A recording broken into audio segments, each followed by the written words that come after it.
नमस्कार, शुभ संध्या। स्वागत है सलेक्शन गुरुजी आपके यूट्यूब चैनल पर। और अग्निवीर के आज के बैच में टॉप 15 क्वेश्चंस जो एक्सपेक्टेड है एग्जाम में, उनके साथ हम एक बार फिर से आपसे जुड़ रहे हैं।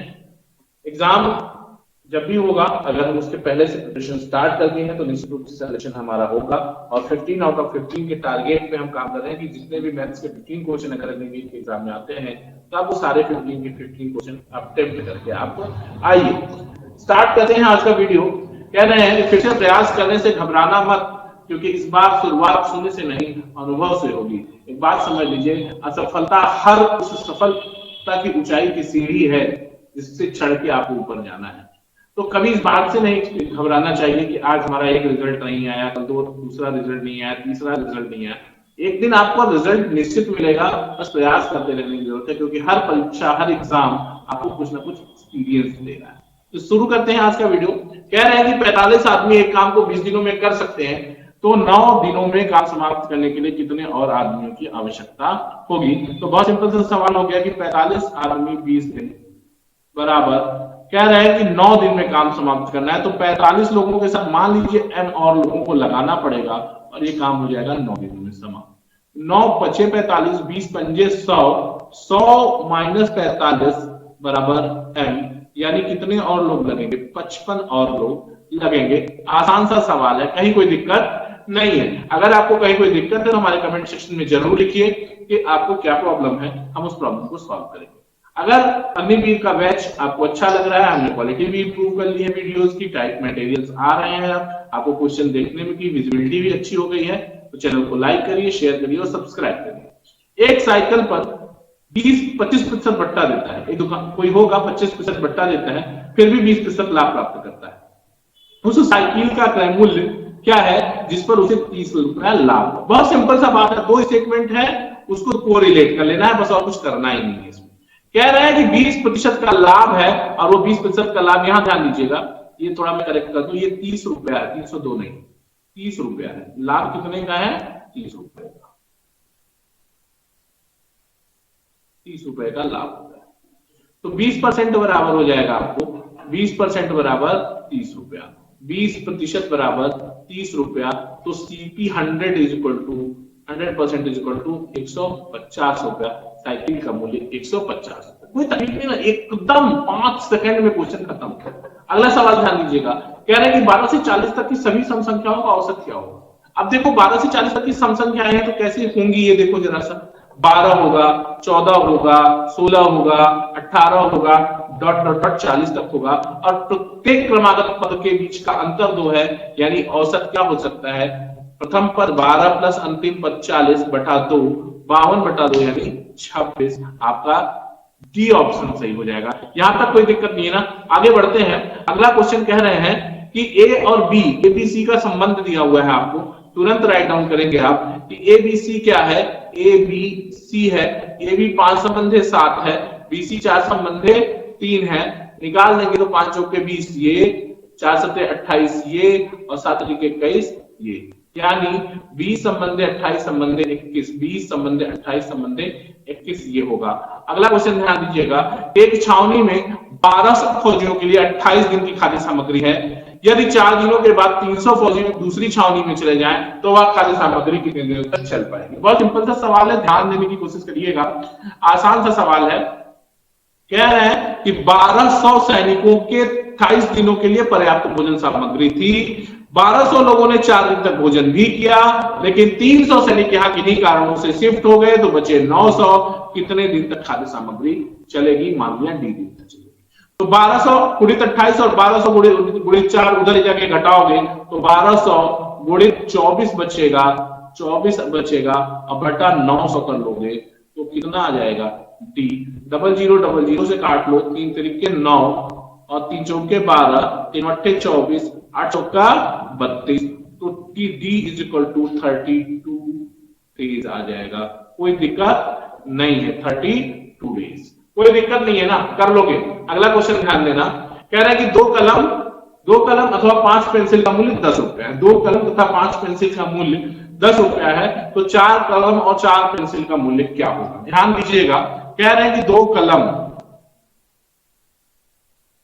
दो कलम हो या 5 पेंसिल, मूल्य 10 रुपया है। तो अगर दो कलम का 10 रुपया मूल्य है तो एक कलम का क्या होगा, देखो 4 कलम प्लस 4 पेंसिल। आसान सवाल है भाई, कोई दिक्कत नहीं है, बस लिखा है 3 लाइन में।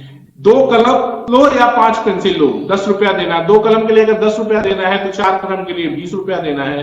5 कलम के लिए अगर 5 पेंसिल के लिए अगर 10 रुपया देना है तो 4 पेंसिल के लिए 8 रुपया देना है। यानी 4 कलम और 4 पेंसिल का मूल्य हो जाएगा 28। बी ऑप्शन करेक्ट हो जाएगा। कर लेंगे ना, कोई दिक्कत तो नहीं है, आराम से कर लोगे। ठीक है, अगला क्वेश्चन ध्यान देना। अगला क्वेश्चन कह रहे हैं कि m का 20%, m के 15% के बराबर है तो m संबंधी n क्या होगा। सिंपल सा सवाल है दोस्तों, इसको कैसे करते हैं देख लो। m का 20% यानी m गुणित 20/100 और n का 15% यानी n गुणित 15/100 बटा 100 से कैंसिल हो जाएगा। m बाई n कितना हो जाएगा, m बाई n हो जाएगा 15/20 माने 3/4 यानी 3 संबंधे 4। कोई तकलीफ है, एकदम इसी स्पीड से आपको क्वेश्चन करने की जरूरत है एग्जाम में, और एकदम आसान सवालों को उड़ा देना है। 4% त्रैमासिक ब्याज की दर से 500 रुपए का 2 वर्ष का ब्याज क्या होगा। बहुत सिंपल सा सवाल है, ध्यान दीजिएगा, कंफ्यूज मत होइए। 4% त्रैमासिक ब्याज है तो साल भर का ब्याज क्या होगा, 16% वार्षिक। एक साल में 4 त्रैमासिक, 4 क्वार्टर होते हैं एक साल में, तो 4% का क्वार्टर क्या हो जाएगा, कितना हो जाएगा 4% का, ये कितना हो जाएगा त्रैमासिक, 4 चौके 16% वार्षिक हो जाएगा। कोई तकलीफ है, कोई तकलीफ नहीं ना भाई, वार्षिक हो जाएगा। तो कह रहे हैं कि ब्याज क्या होगा, तो साधारण ब्याज सिंपल इंटरेस्ट बराबर मूलधन 500 गुणित दर 16 गुणित समय 2 साल बटा 100। 16×25 = 80 दूना 160। Question done. ठीक है, साधारण ब्याज का सवाल था। आगे बढ़ते हैं, कह रहे हैं आगे है, एक चुनाव में एक उम्मीदवार दूसरे उम्मीदवार से 5400 वोटों से हार जाता है जबकि उसे 41% मत प्राप्त होते हैं। कुल मतों की संख्या ज्ञात कीजिए। बहुत सिंपल सवाल है, अगर हारने वाले को 41% वोट मिले हैं तो जीतने वाले को निश्चित रूप से 59% वोट मिले होंगे, और इस प्रतिशत वोटों के प्रतिशत का अंतर बराबर दे रहे हैं 5400, यानी 18% बराबर 5400 है। तो कितना हो गया भैया, तो 1% बराबर 300 है। तो कह रहे हैं total vote 100% is equal to 30,000। 1 2 3 4 30,000, यानी बी ऑप्शन सही हो जाएगा। कोई दिक्कत नहीं ना। अगला सवाल ध्यान देना, कह रहे हैं इसमें थोड़ा सा करेक्शन है, आप इसको तो ले लीजिएगा। करेक्शन ये है, एक तो यहां प्लस है, ये दूसरा ये है कि ये अंडर रूट है और ये भी अंडर रूट है।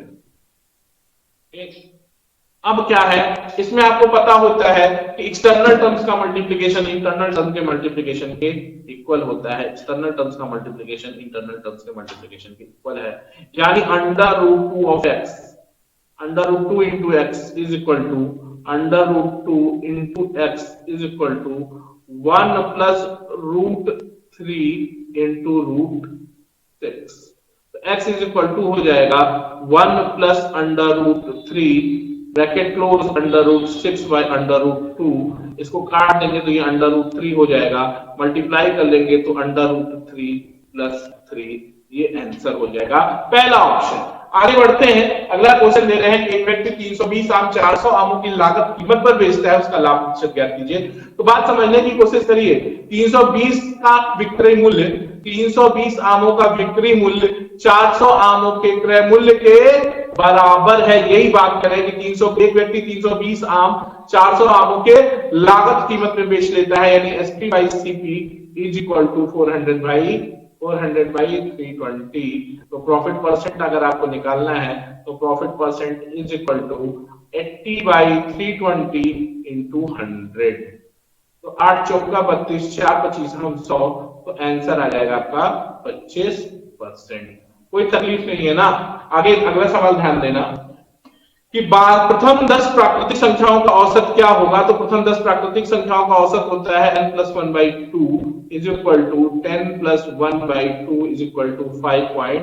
5। बच्चों इसी रॉकेट स्पीड से आपको क्वेश्चन करना है। इस सवाल को आप ऐसे भी कर सकते थे कि 10 संख्याएं हैं, क्रमागत पदों में एक का अंतर है तो औसत बीच में आएगा। तो 10 संख्याओं की श्रेणी में बीच का औसत, बीच की संख्या कौन सी होगी? 5 और 6 के बीच, यानी 6 5 11/2 5.5। अगला सवाल ध्यान देना, कह रहे हैं कि 5 केले तथा 4 सेब का मूल्य 3 केले और 7 सेब के मूल्य के बराबर है, 1 केले और 1 सेब के मूल्य का अनुपात क्या होगा? ठीक है, 5 केले 4 सेब यानी 5 बनानास प्लस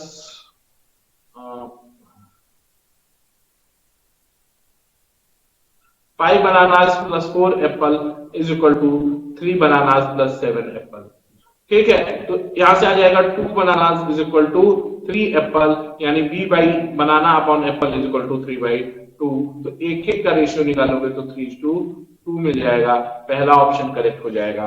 आगे बढ़ते हैं, एक वर्ग की भुजा को 15% बढ़ाया जाता है तो क्षेत्रफल में कितने प्रतिशत वृद्धि होगी? 15 + 15 + 15 × 15/100 यानी 32.25। कैसे सॉल्व करते हैं देख लो, x + y + xy/100 क्षेत्रफल का मामला है ना, तो 15 + 15 + 15 × 15/100 देख लो, 15 15 30 और ये 15 15 225 तो दशमलव लग जाएगा तो 2.25 हो जाएगा। 15 15 30 से 2 32.25 इसका आंसर हो जाएगा।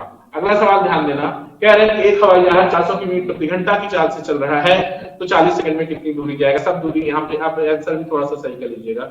इसमें एक गड़बड़ी ये है, ये तो कुछ है ही नहीं, यहाँ पे तो कुछ नहीं है। ये जो है ना, ये ऑप्शन ऐसा है, ऑप्शन है 4/9 किलोमीटर, ये आंसर है। ठीक है, अब देखो सही कर लेते हैं हम लोग। क्या करते हैं कि भाई किलोमीटर में दिया है तो समय दूरी पूछ रहा है, तो दूरी बराबर क्या होता है? चाल गुणित समय 40 सेकंड। 40 सेकंड में 60 से भाग दिया तो मिनट में बदला, फिर 60 से भाग दिया तो घंटे में बदल गया। 0000 से खत्म हो गया। यहाँ पे 3 बचा, यहाँ पे 2 हुआ, यहाँ पे 3 बचा, यहाँ पे 20 हुआ, यानी 40/9 यानी 4 सही 4/9 किलोमीटर की दूरी उसने तय की। दूरी बराबर तय 4 गुणित समय। अग्निवीर बैच में करेक्शन गुरुजी पर आज इतना ही। कल फिर मिलेंगे आपसे टॉप 15 क्वेश्चन की सीरीज में, जो एग्जाम के पॉइंट ऑफ व्यू से बहुत इंपॉर्टेंट है। चैप्टर वाइज कंटेंट भी वीडियोस पर पड़े हुए हैं, एक एक चैप्टर का अलग अलग पढ़ के उसमें सूक्ष्मता के साथ इस बात को का प्रयास किया गया है कि आपको एक एक कंटेंट क्लियर हो। तो आप वहां से भी हमारे चैनल पे चैप्टर वाइज कंटेंट भी देखते रहिए। कल फिर मुलाकात होगी टॉप 15 क्वेश्चंस के साथ। तब तक के लिए जय हिंद, जय भारत।